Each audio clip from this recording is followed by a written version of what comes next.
నమస్తే అందరికీ. మనం ప్రజెంట్ కరీంనగర్ మున్సిపల్ కార్పొరేషన్ ఎన్నికల కవరేజ్లో భాగంగా ఉన్నాం. కరీంనగర్లో ఎన్నికలు అంటే ఆషామాషి కాదు. వై బికాజ్ అంటే బండి సంజయ్ అని చెప్పుకోవచ్చు. అన్ని మున్సిపల్ కార్పొరేషన్లు ఒకవైపు, మున్సిపాలిటీలు ఒకవైపు, కరీంనగర్ ఒకవైపు అన్న చర్చ జరుగుతుంది. ఎందుకంటే మేయర్ పీఠమే లక్ష్యంగా కరీంనగర్ కాషాయం ముందుకు వెళ్తుందని చెప్పుకోవచ్చు. మనం ప్రజెంట్ 29వ డివిజన్ కార్పొరేటర్ బీజేపీ అభ్యర్థి సోమిడి వేణుప్రసాద్ దగ్గర ఉన్నాము. ఇంతకుముందు అంటే ఇప్పుడు ఎలక్షన్లు రాగానే జెండాలు పట్టుకొని వెనకాల 10 మందిని వేసుకొని పోయే రకం కాదు అన్న. ఈ అన్న కొంచెం డిఫరెంట్ కోణంలో ఉండే అన్న. ఎందుకంటే ప్రజా సమస్యలపైన నిత్యం రోడ్లు బాగాలేవురా నాయనా, నా రోడ్లు నాకు కావాలని పొర్లు దండాలు పెట్టి మొత్తం డ్రైనేజీ వ్యవస్థ బాగుపడాలని ఎన్నో ఉద్యమాలు చేసిన బిడ్డ నా దగ్గర ఉన్నాడు. స్వయంగా అడ్వకేట్ చదువుకున్న బిడ్డలందరూ పైకి రావాల్సిన ఆవశ్యకత భారతీయ జనతా పార్టీతో పాటు అన్ని పార్టీలలో ఉన్న నేపథ్యం మాత్రం ఉంది.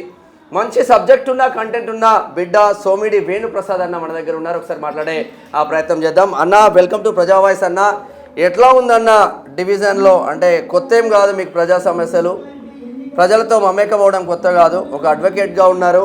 కరీంనగర్ 29వ డివిజన్లో అసలు సమస్యలు ఏమున్నాయి, ఎట్లా ముందుకు వెళ్తూ ఉన్నారు? నా పేరు సోమిడి వేణుప్రసాద్, బీజేపీ 29వ డివిజన్ అభ్యర్థిని.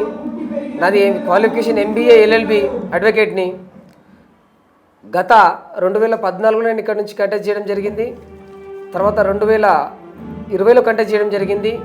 అతి స్వల్ప ఓట్లతో ఓటమి పాలు చెందిన నేను హిందుత్వం ఎజెండాగా మా రాజకీయ గురువు, మా తెలంగాణ ఛత్రపతి శివాజీ శ్రీ బండి సంజయన గారు, కేంద్ర హోంశాఖ సహాయ మంత్రి గారు, వారి అడుగుజాడలో నడుస్తూ హిందుత్వం మా ఊపిరి, హిందుత్వం కోసం ఏదైనా చేయడానికి సిద్ధంగా ఉండి జైలుకి వెళ్ళి కేసులు పెట్టుకున్న పరిస్థితిలో అన్నగారి అడుగుజాడలు నడుస్తూ ఒకవైపు హిందుత్వం, మరోవైపు అభివృద్ధి దిశగా అడుగులు వేసే విధంగా కరీంనగర్ కిసాన్ నగర్లో మేము పోరాటాలు చేస్తూ ఉన్నాం.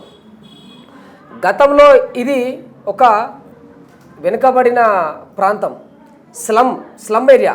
ఇక్కడ కనీసం రోడ్లు లేవు, డ్రైనేజీలు లేవు, ఏవీ లేవు. మీకు నేను చూపిస్తా. ఎప్పుడు గత 25 సంవత్సరాల కింద కేసీఆర్ గారు కార్మిక శాఖ మంత్రి ఉన్నప్పుడు 20 సార్లు వచ్చి టెంకాయ కొట్టిన టీఆర్ఎస్ నాయకులు రోడ్లు వేయకుండా, మోరులు వేయకుండా, డ్రైనేజీలు కట్టకుండా ఉంటే బీజేపీ కార్యకర్తలం అందరం కలిసి మేము వరి నాట్లేసి పెద్ద ఎత్తున నిరసన తెలిపిన తర్వాత ఇప్పుడు కనబడుతున్న స్మార్ట్ సిటీ రోడ్డు మా బీజేపీ గవర్నమెంటు మా స్మార్ట్ సిటీ నిధులతోని తీసుకొచ్చి నిర్మాణం చేయడం జరిగింది. ఎందుకు మీకు బడా మినిస్టరే ఉన్నాడు కదా గంగుల కమలాకర్, పేరుకు మాత్రమే మంత్రి. గత 11 సంవత్సరాల నుంచి కరీంనగర్ సంబంధించి టీఆర్ఎస్ పార్టీకి సంబంధించిన ఆయన కార్పొరేటరు, టీఆర్ఎస్ పార్టీ సంబంధించిన ఆయన మేయరు, టీఆర్ఎస్ పార్టీ సంబంధించిన ఆయన ఎమ్మెల్యే, మంత్రి, ముఖ్యమంత్రి. అభివృద్ధి ఎంత అంటే గుండు సున్నా, అభివృద్ధి శూన్యం. కేవలం స్మార్ట్ సిటీ నిధిలో భాగంగా గాంధీ చౌరస్తా నుండి రైల్వే స్టేషన్ వరకు ఒక మెయిన్ రోడ్ నిర్మాణం జరిగింది. అంతే తప్ప మిగతా పనులన్నీ పెండింగే ఉన్నాయి. మీరు రండి, కళ్ళకు మీకు చూపిస్తా. పబ్లిక్ ఎంత అవస్థ పడుతున్నారు. వర్షాకాలం వచ్చిందంటే వర్షం నీళ్ళు, డ్రైనేజ్ నీళ్ళు అన్నీ ఇళ్ళలోకి వస్తాయి. బియ్యం తడిసిపోతూ ఉంటాయి, బట్టలు తడిసిపోతూ ఉంటాయి, పుస్తకాలు తడిసిపోతూ ఉంటాయి. ఎక్కువ ఉంటాయి అన్న డివిజన్లో. ఈ బస్తీ వెనుకబడిన ప్రాంతంగా ఉన్నదాన్ని ఒక స్మార్ట్ సిటీ రోడ్ ఒక్కటే నిర్మాణం జరిగింది. మిగతా ఏం డెవలప్మెంట్ లేదు. అన్ని రోడ్లు గత 20-25 సంవత్సరాల కింద వేసిన రోడ్లే, మోరీలే. లైట్లు, కరెంటు పోల్ కూడా పాతవే, పట్టించుకునే నాదుడే లేదు. ఈ 11 సంవత్సరాలు ఏదైతే టీఆర్ఎస్ కార్పొరేటర్ అభ్యర్థి ఉన్నాడో ఆయనే కార్పొరేటర్కి ఎక్కువ, ఎమ్మెల్యేకి తక్కువ. దళిత బంధు ఇప్పిస్తానని చెప్పి ఒక 50 మంది 60 మంది దగ్గరికి వెళ్ళి, దళితుల దగ్గరికి వెళ్ళి, రెక్కాడితే కానీ డొక్కాడని నిరుపేదల దగ్గరికి వెళ్ళి 1-2 లక్షలు లంచాలు తీసుకొని అడ్డగోలుగా వాళ్ళని తింపుతూ అడిగినప్పుడల్లా 1000, 2000, 3000 అట్లా ఇచ్చుకుంటూ ఇప్పటికీ వాళ్ళ ఇంటి చుట్టూ తిరుగుతూ చెప్పులు అరిగిపోతున్న దుస్థితి. బయటికి చెప్పితే ఆయన కార్పొరేటర్ మమ్మల్ని ఏం చేస్తాడో అని భయపడే పబ్లిక్, సామాన్య పబ్లిక్ ఏం తెలుసు ఆయనతో ఏం కాదని. వాళ్ళ ప్రభుత్వం పోయింది 2-2.5 సంవత్సరాలు అవుతుంది, ఇప్పటికి కూడా వాళ్ళకి డబ్బులు ఇస్తలేడు. గత టీఆర్ఎస్ ప్రభుత్వం ఇల్లు నిర్మాణం కోసం 3 లక్షల రూపాయలకు ఒక ప్రొసీడింగ్ కాపీ ఇచ్చింది. ఒక తెల్ల కాగితం ఇచ్చి మీకు ఇల్లు కోసం మేము 3 లక్షలు శాంక్షన్ చేస్తున్నామని చెప్పి ఇచ్చిన దానికి వెళ్ళి 30,000 రూపాయలు 50,000 రూపాయలు వసూలు చేసుకున్నాయి. అన్ని ఆధారాలతో చెప్తున్నా, వట్టికి కాదు, ఆధారాలతో చెప్తున్నా. ఇప్పటికైనా ఎవరైతే బాధితులు ఉన్నారో బాధితులకు అవసరాలు ఉన్నాయి, హాస్పిటల్కి పోయేది ఉన్నది, పెళ్ళిళ్ళు ఉన్నాయి, ఇబ్బంది పడుతుర్రు అని చెప్పినా కానీ ఏం చేసుకుంటావో చేసుకోపో, ఎక్కడ చెప్పుకుంటావో చెప్పుకోపో అనే ధోరణి ఆ మాజీ కార్పొరేటర్ దగ్గర ఉన్నది. అంటే ఓవరాల్గా మీరు ఇంటింటికి వెళ్ళినప్పుడు ఈ సమస్యలు మీ దృష్టికి తీసుకొస్తున్నారా? అంటే మీరు రెగ్యులర్గా తిరుగుతూ ఉన్నారు, నిజంగానే భారతీయ జనతా పార్టీకే సోమిడి వేణుప్రసాద్కి ఎందుకు ఓట్లేయాలి? మీరు చూడండి, ఇక్కడున్న గత టీఆర్ఎస్ ప్రభుత్వం 11 సంవత్సరాలు పరిపాలన చేసింది. ఇక్కడ అంటే ఇప్పుడు టీఆర్ఎస్ ప్రభుత్వం లేదు, నా గల్లీలో లేదు, నా ఢిల్లీలో లేని టీఆర్ఎస్కు ఓటేస్తే ఏమవుతుంది? అభివృద్ధి 0 అని పబ్లిక్ డిసైడ్ అయిపోయారు. ఓకే. కాంగ్రెస్ క్యాండిడేట్ ఉన్నాడు, ఆయన ఎక్కడో విద్యానగర్లో ఉంటాడు. ఓకే. ఆయన నాన్ లోకల్ క్యాండిడేట్, చదువుకుంది, ఆయన పేపర్ ఆయన పాంప్లెంట్ ఆయననే చదువుకోరాదు, తంబు. నిషానిగానికి ఓటేస్తారా, అడ్వకేట్కి ఓటేస్తారా? కిసాన్ నగర్ మొత్తం ఒక నినాదం జరుగుతూ ఉన్నది, పాతవాడు వద్దురా కొత్తవాడు ముద్దురా, టీఆర్ఎస్ కాంగ్రెస్ వద్దురా బీజేపీ ముద్దురా అనే నినాదంతో పబ్లిక్ అందరూ డిసైడ్ అయ్యారు. బ్రహ్మాండమైన మెజారిటీ, 1000కి తగ్గకుండా మెజారిటీతో 29వ డివిజన్ సంజయ్ అన్న గారి ఆధ్వర్యంలో విజయ దుందుబి మోగిస్తున్నాం 29వ డివిజన్ కిసాన్ నగర్ నుండి. ఎన్ని ఓట్లు ఉన్నాయన్న 29వ డివిజన్లో? ఎన్ని ఓట్లు ఉన్నాయి? ఎట్లా పోలరైజేషన్ జరుగుతూ ఉంది?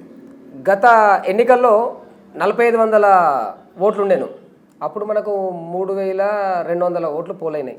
అప్పుడు మనకు 1100 పోలైనాయి, ఆ ఆపోజిట్ వాళ్ళకు 1200 పోలైనాయి. నా కిసాన్ నగర్ ఓటర్లకు పాదాభివందనాలు. ఎవ్వరికి ఒక్క రూపాయి ఇవ్వకుండా 1100 మంది కరీంనగర్ కాన్స్టిట్యున్సీ మొత్తంలో అసలు ఎన్నికల చరిత్రలోనే ఒక్క రూపాయి తీసుకోకుండా 1100 మంది రూపాయి వేసిందంటే నా తల్లులకు, అన్నలకు, అక్కలకు, చెల్లెలకు అందరికీ పాదాభివందనాలు చేస్తున్నా. మీ రుణం తీర్చుకుంటా తల్లి. ఒక్కసారి అవకాశం ఇచ్చి కమలంపూ గుర్తుపైన ఓటేయండి, మీకు సేవ చేస్తా, ముందుకొస్తున్నా, ఆశీర్వదించండి. ఏమేం సమస్యలు ఉన్నాయన్న మేజర్ సమస్యలు?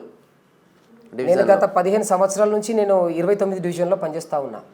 నా దగ్గర ఉన్న వాళ్ళు మ్యాక్సిమం అంతా మీరు కూడా అప్పుడు ఆ రోడ్ల సమస్యల మీద పొర్లు దండాలు పెట్టింది వైరల్ అయింది. అవును, ఆ పొర్లు దండాల ప్రోగ్రాం ఎందుకు తీసుకోవాల్సి వచ్చిందంటే మంత్రి గారు, స్థానిక మంత్రి అప్పుడు కమలాకర్ అన్న గారు ఒక 10 జాగాలలో వచ్చి టెంకాయలు కొట్టిరు, శిలాపలకం పెట్టిరు. ఆ శిలాపలకాలు మాయమైనాయి, టెంకాయలు కొట్టిన ప్లేసులు మాయమైపోయినాయి. ఒక్క దగ్గర రోడ్డు సరిగా లేదు, డ్రైనేజ్ చక్కగా లేదు, కరెంటు పోల్ చక్కగా లేదు, లైటింగ్ చక్కగా లేదు. వర్షం పడుతుంటే ఇళ్ళల్లోకి మురుగునీరు అంతా వస్తుంది. మహాప్రభో మా సమస్యలు పరిష్కరించండి అని చెప్పి కలెక్టర్ గారికి, కమిషనర్ గారికి ఎన్నిసార్లు వినతి పత్రాలు ఇచ్చినా స్పందించలేదు. అందుకు గాను పొర్లు దండాలు చేస్తేనన్నా వీళ్ళ మనసు కలుగుతుందేమో, పొర్లు దండాలు చేస్తేనేమో వీళ్ళ కనువింపు కలుగుతుందేమో అనే ఉద్దేశంతోనే పొర్లు దండాల ప్రోగ్రాం, 1 కిలోమీటర్ పొర్లు దండాల ప్రోగ్రాం చేసి నా ప్రజల సమస్యలను అధికారుల దృష్టికి తీసుకుపోయిన వెంటనే మా సంజయ్ అన్న గారు వెంటనే ఫోన్ చేసి కలెక్టర్ గారితో మాట్లాడి, కమిషనర్ గారితో మాట్లాడి ఒక పెండింగ్ వర్క్ ఉంటే ఒక 6 లక్షల రూపాయలు వర్క్ రోడ్డు జరిగింది. నేను పొర్లు దండాల ప్రోగ్రాం చేసిన తర్వాత డ్రైనేజ్ అయిపోయింది, రోడ్ అయిపోయింది, ఎలక్షన్ కోడ్ వచ్చింది. ఇప్పుడు ఒకటి 50 లక్షల టెండర్ పెట్టిర్రు, ఇంకోటి 10 లక్షల వరకు టెండర్ పెట్టిర్రు. సంజయ్ అన్న మాట ఇచ్చిర్రు, నీ వర్క్ కంప్లీట్ చేసే బాధ్యత నాది వేణు అని చెప్పి నాకు మాట ఇవ్వడం జరిగింది. ఎన్నికలైన వెంటనే ఒక 3 నెలల లోపలే ఆ వర్క్ మొత్తం కంప్లీట్ చేసి నా ప్రజల సమస్యలు తీరుస్తానని చెప్పి వాగ్దానం చేస్తా ఉన్నా. శభాష్. కొన్ని మేనిఫెస్టోస్ ఉన్నాయి. ఎట్లా ముందుకు వెళ్తున్నారు? ఏమేమి మేనిఫెస్టో, ప్రజలకు ఏం హామీతో ముందుకు వెళ్తున్నారు? నా కిసాన్ నగర్ ప్రజలు చాలామంది వెనుకబడిన తరగతులు, బీసీ, ఎస్సీ, ఎస్టీ, ఎక్కువ కులంలో పుట్టిన డబ్బులు లేక గరీబుగా ఉన్న చాలా కుటుంబాలు, అగ్రవర్ణాలలో పేదలు, వాళ్ళందరికీ ఇక్కడ ఎవరు పేదవాళ్ళు చనిపోయినా నా వంతుగా నేను గత 8 సంవత్సరాల నుంచి దహన సంస్కారాల ఖర్చుల కోసం సహాయం చేస్తూ వాళ్ళకి ఆ కార్యక్రమం అయిపోయే వరకు దగ్గరుండి చేదోడు వాదోడుగా ఉండి వాళ్ళకు రూపాయి స్కీమ్ పెట్టించి కార్యక్రమం అయిపోయేదాకా ఉంటూ ఇక్కడ సహాయపడుతూ ఉన్న వాళ్ళకి సమస్యలు ఏమున్నా స్టేషన్ సమస్యలు కానివ్వండి, మున్సిపల్ పనులు కానివ్వండి, రెవెన్యూ పనులు కానీ దగ్గరుండి నేను చూసుకోవడం జరుగుతూ ఉంది. ఈసారి నాకు ఒక్కసారి ఓటేసి గెలిపిస్తే నేను నా కిసాన్ నగర్ ప్రజలకు చేసేది ఒక 3 పథకాలు అనుకున్నాను. ఒకటి, నా డివిజన్లో ఉన్న నా చెల్లె అక్క ఎవరికి పెళ్ళై కూతురు పుట్టినా 5,000 రూపాయలు మేనమామ కట్నం కింద డెలివరీ అయిన వెంటనే నేను వాళ్ళకు ఇస్తా. హామీ నిలబెట్టుకుంటారా? ఈ హామీ 100% నిలబెట్టుకుంటా. 5 సంవత్సరాలు 5 సంవత్సరాలు నా డివిజన్ సంబంధించి ఏ అక్క చెల్లె డెలివరీ అయ్యి పాప పుట్టిందంటే మేనమామగా నేను 5,000 రూపాయలు తీసుకెళ్ళి ఇచ్చేసి వస్తా. ఏ ఆడపిల్ల పెళ్ళైనా నా వంతు సహాయంగా 10,116 ఇస్తూ ఆ పెళ్ళికయ్యే ఖర్చులో వంట సామాగ్రి సంబంధించిన బియ్యం అవన్నీ నేనే సమకూరుస్తా. ఇంకా పేదగా ఉన్నారు, ఇంకా ఇబ్బందికరంగా ఉందంటే పుస్తెమటలతో సహా దాతల సహకారంతో నేను అందిస్తానని ప్రమాణం చేస్తూ ఉన్నా.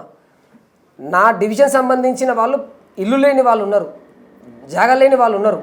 వాళ్ళకు డబుల్ బెడ్రూమ్లు ఇవ్వడం కానీ, తర్వాత స్థలాలు చూపించడం కానీ, వాళ్ళకి ఎటువంటి ప్రాబ్లమ్స్ ఉన్నా వాళ్ళ సమస్యలు నా సమస్యలుగా భావించి కృషి చేసి వాళ్ళ సమస్యలని తీర్చే విధంగా చేస్తా అని చెప్పి ప్రమాణం చేస్తూ ఉన్నా.